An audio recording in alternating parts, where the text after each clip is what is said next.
Hi, my name's Hannah, and I recently worked with Gameloft Brisbane as level artist on the Apple Arcade remake of the Oregon Trail. I'm going to be talking to you about the task of tackling a project that requires a large amount of art and level assets when you only have a small team of artists and a not very long dev cycle. And I'm going to be illustrating those points through the lens of how we approached achieving that task when making the Oregon Trail. To give you a bit of context, the Oregon Trail is a reimagining, the spiritual successor, if you will, of the 1974 classic Apple II game of the same name that was used to teach American school kids about the westward expansion of the European settlers across what would become known as the United States. Capturing the nostalgia that many people, now adults, feel about the game was key, and that was both in gameplay feel and in graphical style. So we kept the side-scrolling camera view and the pixelated sprite characters, but we created detailed scenic 3D environments to better capture the beauty of the American landscape. Although many of us remember the iconic ox and wagon of the traveling sections, there was also a lot of detailed renditions of important landmarks that you encountered within the capabilities of the technology at the time. The original game, which had a number of upgrades over the years, was still constrained by the technical limitations of the time. But a lot of effort was put into representing an impressive cinematic view of the locations that you passed. It was obviously something the original creators were invested in, and this is something that we wanted to keep in our rendition of the game, this focus on showcasing key locations. And a lot of time and research went into getting them just right. Realism and accuracy was important, but also was creating that sense of wonder at the natural environment that the original game was trying to achieve. And visually illustrating those scenes from historical periods in all of their beauty was very important. So keeping the art quality bar high here was a key component of what we wanted to achieve in this game. And that would have to be balanced against the sheer number of unique locations we needed to create. So to pull off this project in the spirit of the original, we needed to make a vast variety of different landscapes to capture the changing scenery as you moved across the country, including 30 specific locations which needed to be custom built to represent important natural landmarks and settlements, and not to mention the vast distances and the varied countryside that players would pass through between those locations. The whole game had to be completed in around a year and had a bit of a skeleton crew of artists on the trail team.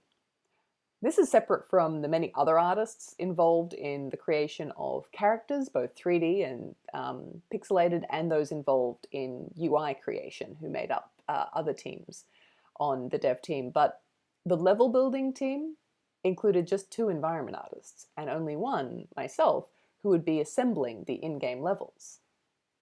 Our second talented environment artist was mainly doing cinematics to tie in with some of the key locations in the game. Those demanded more detail and higher res props, some of which I could use to create LODs that were repurposed when building the in-game locations. Having 2 artists on this part was very useful because, as I'll talk about more later, creating new props from scratch is the highest time cost in art production. We also had a lighting tech artist and an effects artist whose input made the game what it is. So this was not a one-man show, but it was a very stripped back team, and each of us was largely tackling one discrete area of art production. So how do we manage it? I started by defining and building a number of unique reusable assets. Then in Engine, I created diversity to hide the repetition of those assets through automated randomization and creative set dressing. So what I'll be covering in this talk is MVP, minimum viable product, which is a question of scope. What did we need to build that would fulfill the brief, starting with only what was totally necessary? Our asset pipelines, which at a high level is what you build, your scope, how you build it, your processes, and when you build what, So the order of construction in your pipeline. Building assets. Because we had a limited number of props that would exist in game, modularity and reusability became incredibly important. Assembling the world. That's where I'll cover Unreal Engine tools, building the world in Engine and adding automated randomization. Set dressing. What is that? It's about building your scene through composition and lighting, use of effects, and all the things that tie a scene together. So all the tips that I'm going to mention are about cutting the fat and working lean when you have limited resources on a project, but they don't mean cutting quality. They're about being efficient with your time and getting the most bang for your buck. These same principles scale up and will still save you time on a larger project, even when you have more time to burn and more resources to throw at it. When you don't, you need to use all the tricks that you have up your sleeve. So, tackling each of those points. So, let's start with MVP, minimum viable product. What is a minimum viable product? For a game, it's the core functionality that allows your game to fulfill the brief, whatever that is. This can be a trickier question to answer when it comes to art, though, and it involves meeting both the art style and quality bar consistently across the game. From a practical view, it can also come down to things visually representing every location or item that's required for gameplay. Given we had so many, not only unique locations, but unique environments between those locations across the changing landscape of the American continent, we needed a way to bridge those distances without spending so much time on each area that we stretched ourselves too thin to reach the high quality bar that we'd set for the game. So let me be clear, MVP is not about cutting corners or skimping on quality. If this game was a cake, it would be about defining what are essential ingredients for baking a cake and what's extra icing or candles on the top. Nice to have, but non-essential. But if you don't get the main ingredients right, you don't have a cake. With art assets, reaching your quality bar is part of the MVP, but it needs to be balanced with the quantity of unique art assets required. So to create all these levels, we needed to establish a baseline that could be added to, but could also stand on its own if that's all we ended up being able to create for the game. So in our game, we tackled the problem of the huge distances between the unique locations by creating a system of randomly alternating level segments, which would seamlessly link until you reached a unique location. Observe my amazing artwork illustrating this idea. This was a decision made initially for gameplay reasons, but it really benefited the art creation.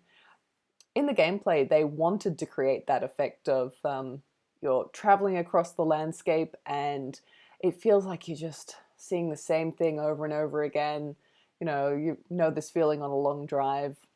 And by having the levels actually repeat, they could allow the gameplay to happen for as long as it needed to without being interrupted, say, by, oh my god, we've suddenly arrived at the next location. What was that gameplay we were doing?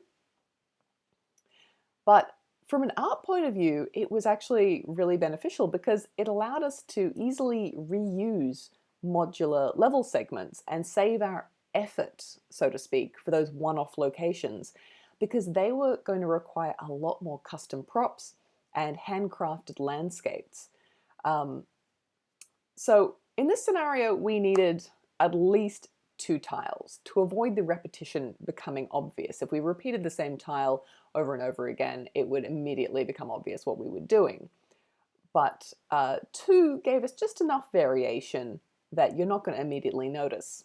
And we built the code base to allow for more variations to be added in, potentially however many we wanted, as time allowed to build more of these level segments. So some journeys that you go through, you travel along that route for a longer amount of time, and we did end up creating more level segments so that it would be less obvious that we were reusing these assets. But on sections that you only crossed for a short amount of time, we actually got away with the minimum 2 without it really appearing particularly obvious that they were repeating.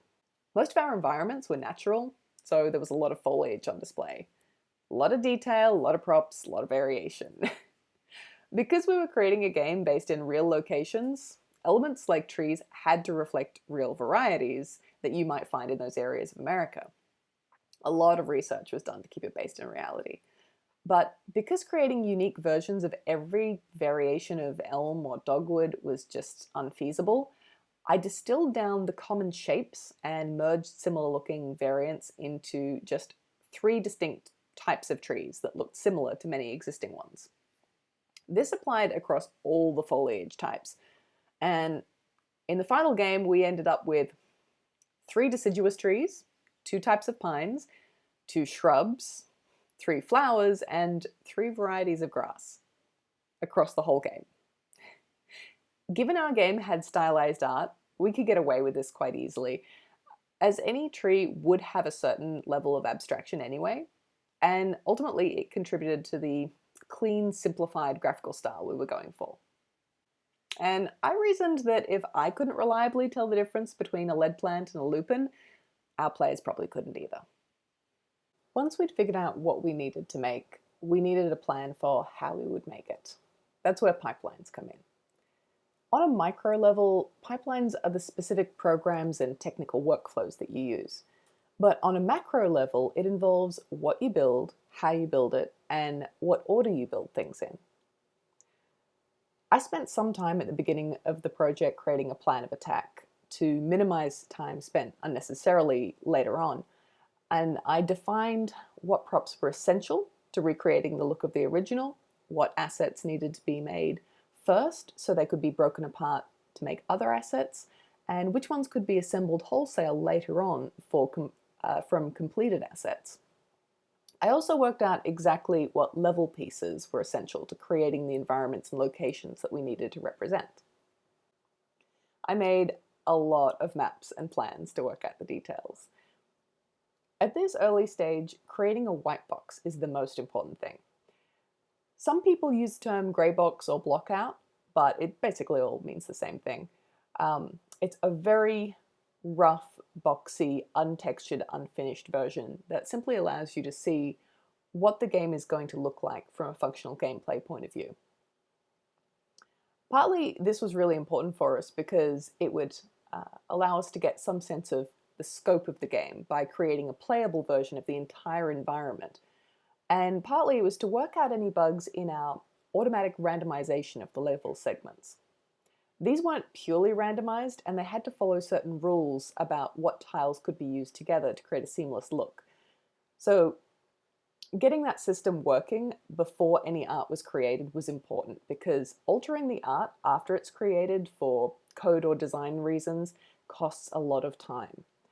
Ideally, art is created only after the code and design has been totally locked down. But of course, that is almost never the case. Still, we needed to minimize the need to go back and forth. So creating a white box first allowed the technical side to be worked on without disrupting the art flow later on. Early versions of the asset were imported into our white box levels to get the scale right and to start to get an idea of what essential props were still missing. So this informed the asset list and what props we would need. Once we'd built some of our assets, we imported all of those into a library in Unreal for use as blueprints or static mesh foliage, and the environments were assembled entirely in Engine. The materials were set up in Unreal, and they allowed for color variation and animation. Getting everything into the engine as quickly as possible was key in our pipeline, as the world building tools there sped up the level creation process exponentially. The next stage of the environments was a first pass, just enough to get the shape of the terrain and the rough placement of props, which was very important in this game because segments needed to match up seamlessly. So also at this stage I included mesh paint, which I'll talk about later on, to get the ground textures to match up seamlessly. So these were the major forms of the landscape, the basic composition of the main features that were going in at this stage. Once all that was looking good, I could move on to detailing. That is, putting down every last blade of grass and flower, and our FX team putting in all of the effects that bring the world to life, making final adjustments, all those kind of things.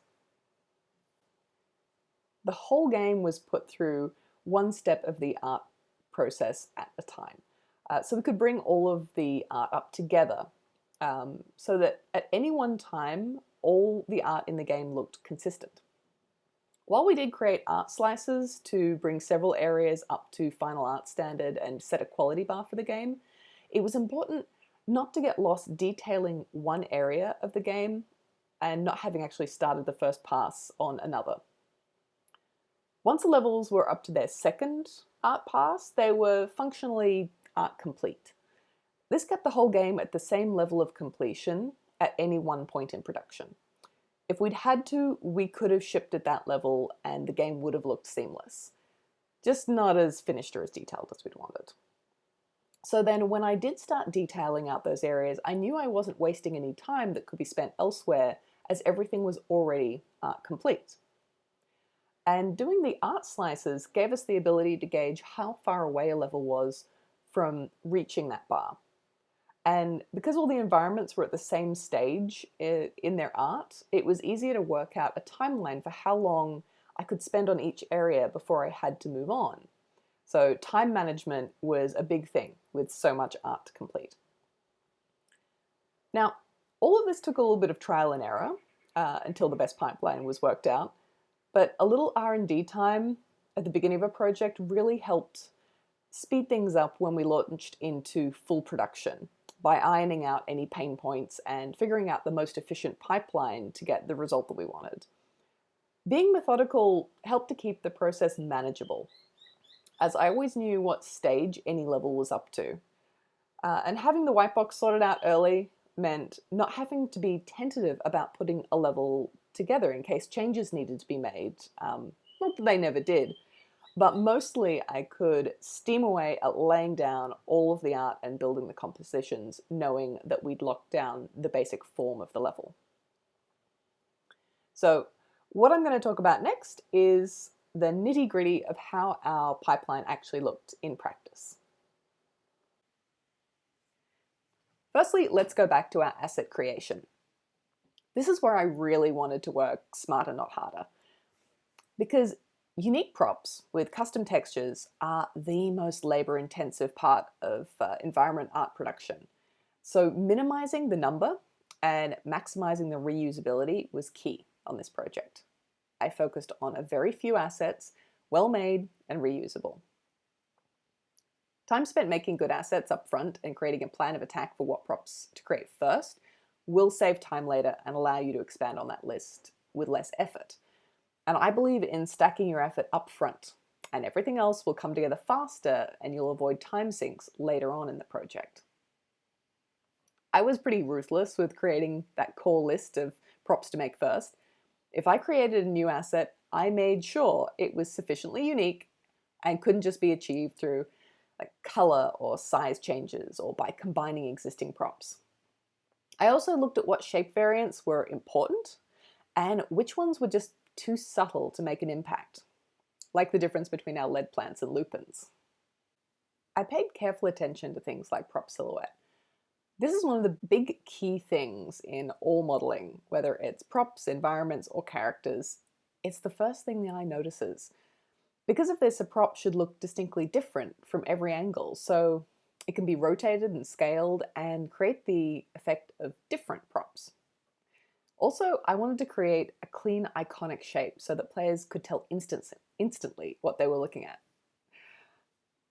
The trees in this image are all the same tree, but glanced at in a forest of trees, like in the top images, the distinct silhouettes created from the different angles allowed me to repeat that tree over and over again without the eye catching on repeating silhouettes. Because the most amount of time in a project is spent creating unique meshes and textures, Limiting how many times I started from a blank slate also really increased my output. Cannibalize your existing props. Reuse mesh, reuse UVs, and don't recreate the wheel each time. Utilizing existing props and textures create variations and subversions means not starting a mesh or texture from scratch for every asset. Again, this saves time without compromising quality. In fact, it can actually help keep the consistency of style between different props. Also, I would think about the logical order to create props. Which props, once made, could be broken down into other props? So an obvious example is man-made props. Create a new prop, now you can make a broken one. This works with any man-made object like wheels, barrels, crates, but it also applies to foliage. When you've created a tree, now you can make a stump, a log, branches, or a firewood pile. On the other side, which props, once made, can be used to create other more complex assets. We did this using blueprints in Unreal, and I'll talk more about that later on when I talk about working in Engine. But back on the subject of prop creation, one little thing that you can do to speed up your process is creating your UVs early on. If you have repeating elements in a mesh that you're making, like beams of wood in a building, model one, unwrap it, and then create an instanced version. Now all of those individual elements are unwrapped, and any updates to the UVs will propagate across all of them. This approach is much faster than unwrapping all of your UVs individually at the end of the modeling process. So unwrapping shouldn't necessarily be left to last, although we do often think of it that way. Planning out how your textures will be laid out, even before you finish them, allows you to build your meshes with edges in the right place to fit those textures. And if you have reusable textures like tiling textures or trim sheets, your meshes will be ready and waiting for those textures once they're built. Instead of trying to create your UV layouts later, where you may need to make more custom textures for each mesh, or add in extra cuts, or fix your UV layouts after a mesh is already complete. So I think the order you do things in matters in your pipeline. With textures, we created UVs in our props that could be used across multiple textures, and textures that could be swapped out between multiple props. Spend some time in the planning phase deciding how to lay out your textures so they can be interchangeable. This approach is important for everything from trim sheets for buildings to alphas for leaf cards that can be swapped out to quickly create the look of a different tree. In this image, for example, same props, different materials. It's very simple, but it's also very effective for breaking up repetitive shapes. Color or subtle silhouette changes, like these sort of ones, can be all that's needed to stop an asset looking identical to another one that shares the same mesh. So, once you've got your assets built, what then? If you're using Unreal, I believe most of your world building should be done in Engine to really take advantage of their toolset. Once we had our library of unique meshes and textures, we could create infinite variations using Unreal's shaders and world building tools.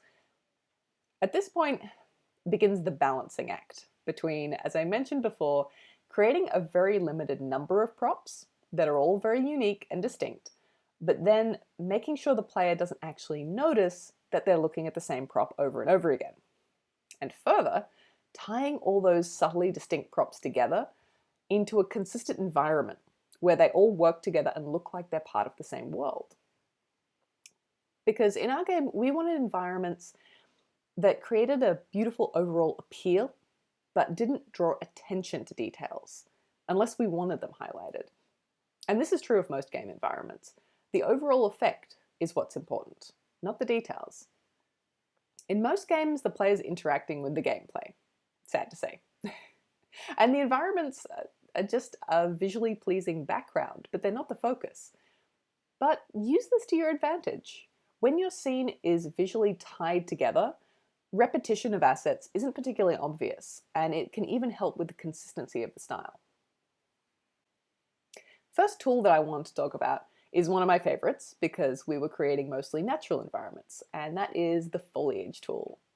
So instead of dragging props through space and hand placing them, rotating, resizing to create the variation and the compositions, I could use the Foliage Tool to add automated random sizing and rotation. It's a little thing, but it saves so much time. The Foliage Tool snaps the props to the terrain, and then it auto-aligns them to the normals in the terrain, like for grass, or not, like for trees. Sizing on any axis is randomly assigned between values that you define for each prop, and that includes how deep props bury into the ground.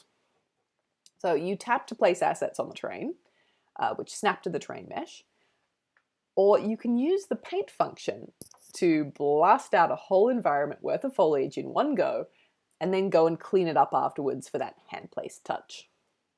The process of assembling all these environments came together so quickly using this tool. And that importance of silhouette that I mentioned earlier really comes into its own here and should prevent your props looking obviously duplicated straight off the bat. But there's still more you can do. So placing is handled, but all of our props still technically look the same. What next? Master materials and material instances. In master materials, you can define parameters that can be changed on individual instances of that material. On one master tree material, like this one for example, instances have color, alpha, texture, gradient, and multiple animation options that can be changed on each instance. New materials don't need to be created from scratch each time, and any change to the master material will propagate across all the instances without having to update them individually. And this can save a huge amount of time if you, say, decide to add in an auto shadowing effect when a player gets close to a prop, as we did partway through production. So with separate materials for each prop, you'd need to go into each individual material and reconfigure it to use the new function. But when you're using instances, all materials update together across the whole asset library. This is huge. Setting up these kind of processes early on is part of a well-designed pipeline. It can help to think of assets as a linked system rather than one-off objects. Setting up your shaders, your textures, even your naming conventions with some thought early on will save you headaches later when you want to make game-wide changes that touch many, many props. The time taken to go into those props individually and make them make the same change repeatedly is time you're wasting that could be used on creating new assets or increasing the quality bar on existing ones. You don't want to spend your art creation time doing the art equivalent of paperwork, when instead you could use systems like this one in Unreal and batch objects together by setting up a linked system early on that allows you to change one variable in one place and get an instant result across dozens of assets. Some of the fun things we did in the shaders to create variation were subtle things, like automated hue shifts, adding wind animation to foliage, and cloud shadows that pass over the environment, all of which help both distract the eye and bring an environment together. These subtle tricks create the illusion of more variation in the props than actually existed. And every one of these subtle adjustments, including the scale and rotation variation taken together, will give the illusion of more inherent variety. While at the same time, things like a consistent wind animation and cloud shadows moving across the landscape help the assets read as one environment, rather than a collection of individual props. So no particular asset stood out and unintentionally caught the eye. I mentioned before the order of building props and choosing which props to build later. Some assets, once created and added to our library, could be used to build more complex variations of props directly in engine. So for this, we used blueprints. Now, blueprints can do many more things, which I'm not qualified to talk about, but for props, we use them mostly to swap out materials on existing assets on a game-wide basis, and to create configurations of assets to build new props directly in engine. For example, variations on trading stalls. Blueprints can do so much more than this, but using them to control simple things like material variations meant that if we decided to make any changes to a variant of a prop, like a tree with a different leaf color, we didn't need to locate each instance of that altered prop in all the levels that appeared in and change them out individually, which would have taken ages. It was a simple case of adjusting the blueprints and all instances of that variation updated across the game, which saved us untold hours worth of work. It also allowed us to place a stand-in, a Whitebox version into a level and just update that blueprint file with the finished asset later on, and it's already placed and positioned in all the levels it needs to appear in. So going further into material effects, mesh paint is a way of blending between multiple textures in a material using the RGB color values on the vertices in a mesh. Now, I use this feature mostly on terrain in our game, but it can be used across any type of mesh. Using it on the repeating levels allowed me to create endless variations, which allowed the same terrain meshes to be reused over and over again without appearing identical. Altering the UVs on the terrain by hand to create a similar effect would have taken ages and would have required a lot more custom textures, which again would have taken more time. This way, I could reuse a limited library of ground textures in potentially infinite blended variations. This technique can actually be used on any prop with a blending material, like for say a brick wall. Add a broken variation and a mossy variation to your main brick texture, and you can blend between them in different ways on each instance of that prop, creating a unique looking prop each time with no extra effort or assets created. Using mesh paint allowed me to create unique feeling materials for each of my levels using a very limited number of unique textures. In the bottom example, we also had a snow effect that our tech artist created. In total, 4 assets, I think, or material components are blended here. So, getting away from the technical aspects for a minute onto some more general art concepts. It's important to not forget the core components of art and get too involved in just the technicalities of building digital assets. It's also important to step back and consider the fundamentals of visual design and how they're going to help us build our environments. One key thing for our game was it needed to look good on both small screens and large ones. We would be releasing on devices from mobile to Mac and potentially up to large 4K TV screens. This meant that although details were important, the environments needed to read well at a small scale when the details themselves were less visible. Composition was something we did in blueprints on a micro scale, but it also applied across entire levels on a macro scale. The way you combine shapes and silhouettes in a scene can dramatically change how they look. Pairing different shaped props, creating variations in size, and using patterns of repetition all change the look of assets so they can be reused endlessly without becoming obvious as duplicates. The composition of a scene is also about tying those repeating details together into a seamless whole that reads well in the larger shapes that those details, those individual props, make up. Thinking of levels on more of a macro scale with scene-wide composition is part of tying the overall impression of the environment together. And it makes those individual props just details in a larger image. So while we're working with a small palette of assets, it's painting a larger picture. And ultimately, most people aren't looking at the brush strokes. Lighting is another key fundamental art skill that you shouldn't underestimate.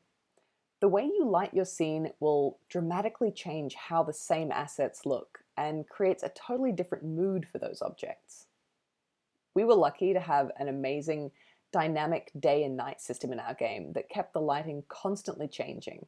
So when you walked through repeating level sections, you'd encounter them at different times of day each time, keeping them looking different. So although in some areas of the game, you would be walking past the same repeating level segment many times during the course of one moment of action in the gameplay, every time you saw it, it would be under different lighting conditions. So the shadows would be different, the color cast would be different. And this is part of the way that I think we disguised the fact that we were repeating our level sections so frequently. Ultimately, the balancing act is between disguising a limited library of unique assets through subtle variations, presenting the same prop in different ways, from different angles with a hue shift or a different texture, by resizing and arranging a scene uniquely each time. And on the other side, bringing those individual assets together to build a cohesive scene where all the props are working together as elements of a larger artistic composition. So of course, we're not going to trick players completely, and that's not really the point. If you play through knowing that props are being reused, you'll see it almost immediately if you're looking for it. But most players don't look at individual props, they see the overall effect. So if you can keep the overall appearance of a level looking good, no one's going to care that you're using the same one barrel asset. So to sum up, if you have a tiny art team and big ideas, work smarter, not harder. And that is, save your effort for where it really counts. Plan ahead and stack your energy up front by thinking through your processes and creating good reusable assets. And remember silhouette, it is important. Consider how much time creating unique assets takes and limit how many you need to make. And reuse, recycle. Don't start from scratch each time.